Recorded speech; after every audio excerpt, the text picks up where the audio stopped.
vedare tinokuchingamidzai zvekare kune chimwe chirongwa pano paZim Facebook Secrets and Confessions tichingoti maswera sei vedare. So those pictures that you are looking at, imba iyo iri kutengeswa kune avo vanenge vachida kuinvesta muma properties muno South Africa. We have one of our dear sister who does that, selling houses. So if you want to invest in properties, uchichika kuti kuZimbabwe ndikatenga imba iyo inokwanisa kuzongokaruka yava kutorohwa nemuramba tsvina. MuSouth Africa muna zvakadaro, kana zvekuti munhu anoenda neback door obva anochinja zita rako kucity council, then the next thing wava kutoudzwa kutoti zita rako haripo pamatitle deeds. Izvozvo muSouth Africa hazvimo. Chakanakira property is that you would have banked your money. You know kuti it is something that will be bringing new money as well. So this is a student accommodation, which means kuti vana vanenge vachienda kuma universities as well as kuma colleges, they will be renting out from you. So let us build wealth, let us buy properties.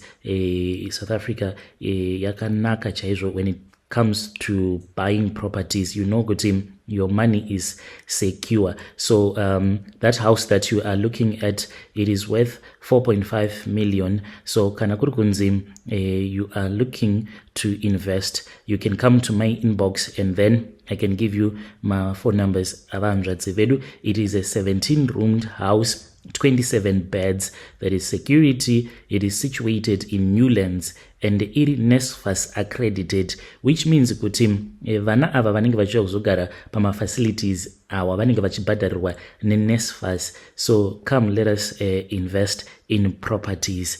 Regedzai tiva tapinda muma messages edu atadzoka takakubatirai. Message yedu yekutanga yakamira sekudai so: hanzi makadi zvenyu mukoma, ndinokumbirawo kuti muke muchindiposterawo nyaya yangu makavikawo chitupa changu.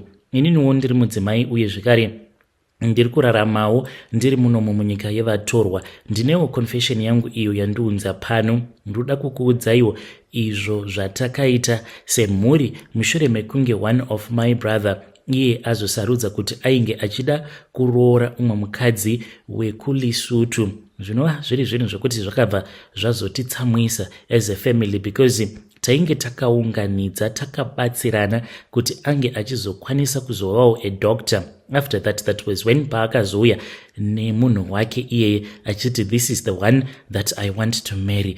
Okay, mukomana takabva tati ndiye munhu uyu wauri kuda, but mangwana hazvizonetsi here. Unoreva here kuti kunoku kuZim at that time ndainge ndichiri kuZimbabwe, watadza kuwanawo here musikana wekuti unokwanisa kuroora? Because izvi zvokuti unonotorana nomumwe musikana wekuLesotho, obviously mukadzi agara ndiye anozokukwevera kunyika kwavo. Like as we are speaking right now, they have since left South Africa and you won't even believe it, is now settled in Lesotho, just like what we told him. So right now what we did as a family is that takaenda kumba kweimwe ng'anga, takatoenda kuya kwetorika mini dzinza. This is a secret that we did tina amai vangu then nemamwe ma-cousin sisters angu. Patakabva taizoita chisungo chekuti zvose izvo zvatainge tichazoita ikoko kumba kweng'anga, iye aisafanira kuti ange achizombozviziva,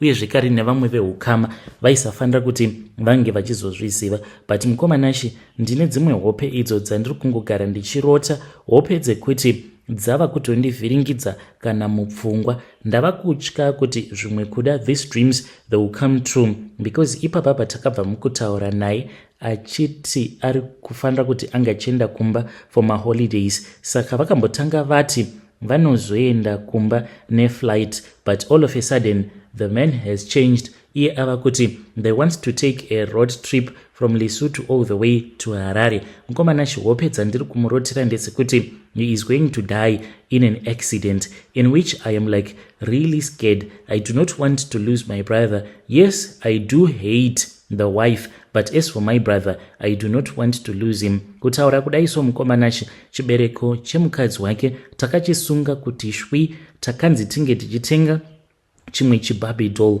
Takatenga chibhabhi doll ichi mukomanashi ndokubva amai vazonzi vaifanira kuti vange vachizofuriridza balloon. Vakati vadaro vakabva vazopiwa tsono, vakabva vanzi muri kufanira kuti munge muchiputitsa balloon iri. Kuputitsa kwamunenge muchiita balloon ndiko kuzoshaya kwake kwaachazoita muroora wenyu mubereko, because munenge matouraya chibereko chake. My mom did that mukomanashi without even thinking twice, because mama vakatogara vatotaura vakati ini zvekudzi ndinounzirwa zvimwe zvivanhu zvekuti ndinenge ndisingakwanisi kana kuzonzwisisana nazvo kunyange pamutauro, ini handingambozozvikwanisi. So my mom did that without even regretting. But as for me mukomanashi, I really had a little bit of regret. Maybe that is why ndava kutanga kurota hope dzose idzi dzandiri kurota mukomanashi, kuti hope idzi dzandiri kugara ndichingorota. Do you think kuti my brother is going to die? I do not want my brother to die. I love him mukoma. I loved him so much that ndakabvumawo kuti ndinge ndichienda kung'anga trying to save him from this woman from Lesotho. Yes, I know kuti mukadzi uyu anoratidza kuti iye munhu ari right. Most of people vanobva kuLesotho, especially vakadzi, they are well mannered and they respect culture. But sezvandataura kuti mukadzi kana akaroorwa nemurume wekuti they come from different countries, at the end of the day murume anozogumisidzira ava kutonogarako kana kuramba agere munyika imomo. Ndo zvazvitongori. We do not want to lose our brother, because if he stays like forever kuLesotho, it will be difficult for us to maintain a relationship naye physically. Saka ndokusaka takazoenda kung'anga mukomanashi. Amai vangu ivo vakati uyu muroora anofanira kuti ange achizonetsekana nembereko so that vange vachizorambana. Ipapa mukomanashi muroora paari kuuya kumusha, amai vakati vakatoudzwa nen'anga kuti vafanirwa kukanya tsvina yembwa.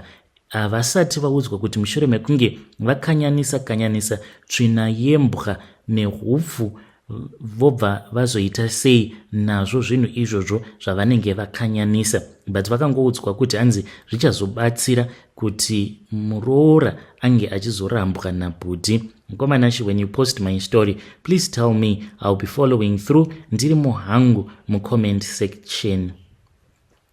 Hey, vedare ndo message iyo yandakatumidzirwa ichibva kuna vanzvadzi vedu avo.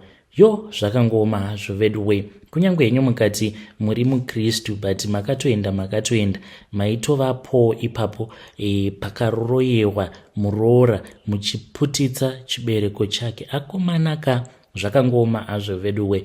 Ukanzwa panonzi ndakadzifambira nyaya dzacho, uyu ndakapedza naye, zveshuwa vanhu vanenge vakapedza newe. Hanzi balloon rakafuridzwa then ndokubva razoputitswa netsono and you become barren. African magic. Zvakangoma hazvo vedu we. Regedzai tibva taenda panyedu inotevera. Nyedu inotevera yakamira sekudai so. Hanzi makadi zvenyu mukoma, ndinokumbirawo kuti munge muchindiposterawo nyaya yangu makavikawo chitupa changu. Ndauyawo pano ndine confession yangu iyo yandiinayo, uye zvekare zvimwe zvandiri kuronga kuti ndinge ndichizoita. So baba vangu mukoma ivo vainge vaine mari dzavo, but pavakazoshayika baba zvinonzi vakabva vazotora zvose izvo zvainge zvakasiyiwa nababa vangu. Hama dzababa dzakauya kuHarare dzikatora zvose, dzainge dzichida kutengesa kunyange nemotikari, but havana kuzokwanisa kuzoita saizvozvo. Soon after that, amai vangu vakabva vazotanga kupenga, ndokubva vazodzokera vakatanga kugarawo nevabereki vavo. Isuwo mukoma taiti tikaenda kuya tainge takavengwa zvekuti hanzvadzi yangu I suspect kuti anenge akazobatwa chibharo chete nasekuru, because there was this other day pandakaona sekuru vachibuda muspare bedroom umo ainge achirara. Ndakati ndichinopinda imomo ainge akangoti zii achichema, ainge asingadi kundirakidza kuti ainge achichema, but ndakazviona mukomanashi. Iniwo kuti ndinge ndichimubvunza ndakashaya kuti ndoita sei, because ndaitotyawo kutorohwa nasekuru hanzvadzi yaamai ndokubva ndatongonyarara zvangu. Even now ndinoti kana ndakamutarisa ndinoona kuti munhu uya wekuti ane zvinomunetsa mumwoyo make. It is just that she does not know how to express herself, ende zvakabva zvazotokanganisa life yake zvekutoti kutaura kudai iye anotoita zvekutotengesa muviri wake, which is very painful. Mukomanashi inini zvandiri kuno kuSouth Africa, pamba patinogara panogarawo vamwe vanoita zvegangsterism. Vakomana ivavo mukoma vanongoita yose yose, and I know kuti pfuti kwavari hachisitomborikana chinhu. Kana ndikaenda izvozvi kwavari ndikati vakomana ndinokumbirawo kuti munge muchinditengesera pfuti zvekare nemabara, vanokwanisa kutonditengesera, because ndakatombonzwa umwe wacho achiti irini kana pfuti less than 500 inenge iine mabara ndinokwanisa kuiwana, in which that is what I need mukoma. I just need 5 bullets mukoma. 5 bullets, that is all that I need. 2 vanhu vandiri kuda kuuraya from my father's family side, 3 vandiri kuda kuti ndinge ndichizouraya, including sekuru avo vandinofungidzira kuti vakabata hanzvadzi yangu Chibharo. Kunyange zvikazonzi ndasungwa soon after that, ava vanhu 5 ava ndikuda kuti ndinge ndichizovauraya. Ndakatoplana, ndakatoronga metsi dzangu mukoma. Ino kuti vamwe vanhu vachati kuukabatwa uinayo pfuti iyoyo. No mukoma nashi, tine maplans. Ndinongoenda kane kugwizi, zvitori nani kuti ndinge ndichirova double up yangu ndobva ndazotongohaika kana ndava muBeitbridge ndozotongonoita madhiri angu kana ndasvika kuHarare.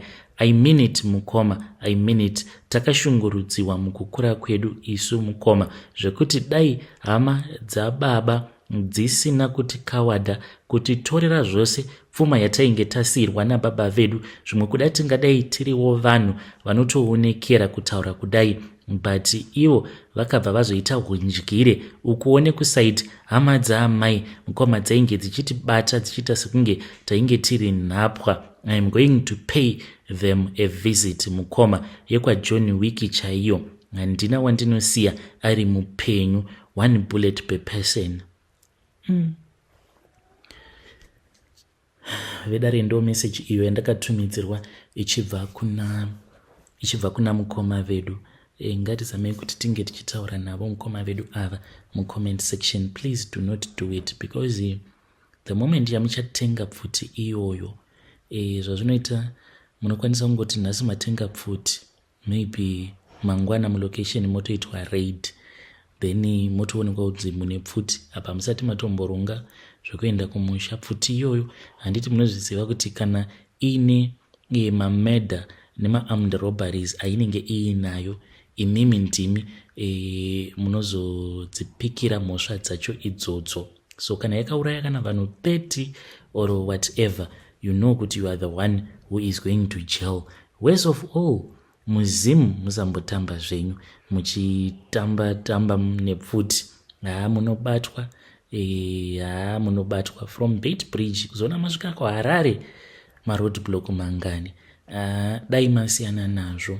I know kuti makashungurudzwa when you were still young, but it happens in life, as painful as it is, but zvinowanikwa mukurarama. Dai makwanisa kuwana that space to forgive your relatives, because bitterness inouraya uyo anenge akaichengeta bitterness iyoyo mumwoyo make. Let us try to give him counseling in the comment section. Rekedzai tibva taenda panyedu inotevera. Nyedu inotevera yakamira sekudai so. Hanzi makadi zvenyu mukoma, ndinokumbirawo kuti munge muchindiposterawo nyaya yangu makavega chitupa changu. I am supposed to get married muna December mukoma. I cannot tell you the date, but the wedding days, they are fast approaching mukoma. So there are a couple of things that I have found out about my fiance. I found out kuti he slept with one of my cousin's sister. So I want to do something that is dramatic. Musuwe muchato, I want to dump him. Paya pekuti we are supposed to give each other my vows edu. I am going to tell them kuti I know everything that he did with my cousin. Vakarara vose mukoma. I saw a message iyo yainge ichibva kune cousin yangu yainge yakanzi ndaisaziva kuti unonaka kudaro and she is going to enjoy yo zvawakandipedzera nhaiwe that I saw mukoma, and there is no way that this can be denied. Kunaka kwei kwekuti munhu angati I never thought kuti unonaka kudaro. It means one thing, they made love. After that murume aisazivawo kuti ndainge ndalinka application yewhatsapp yake mufoni mangu, akabva atext, akabva ati like serious, let us do it again, ndikuonese moto. So I know kuti they did this. I made a screenshot, then I just hid that picture from him. So I'm going to show it to everyone. That is my plan, mukoma. Hey, vedare ndo message iyo yandakatumidzirwa ichibva kuna vanzvadzi vedu. Yo, pakaipa. I don't know kuti tingavabatsirawo sei vanzvadzi vedu ava, asi hanzi ndo zvandatoronga izvozvo mukoma. This is what I'm going to do on my wedding day. Yo. Hey, pakaipa, asi ivowo mukoma vakakanganisa. Apa hanzi this cousin sister of mine, she's like my big sister. So bamnini na mai guru ndo zvavakaita izvi. Hey, yeah, ndori Mrs. Scandal. But can't you try to negotiate with him, to sit down with your future husband, than kuti munge muchizomirira kusvika musi wemuchato? I don't know, vedare munopaonawo sei, voitawo sei vanzvadzi vedu ava.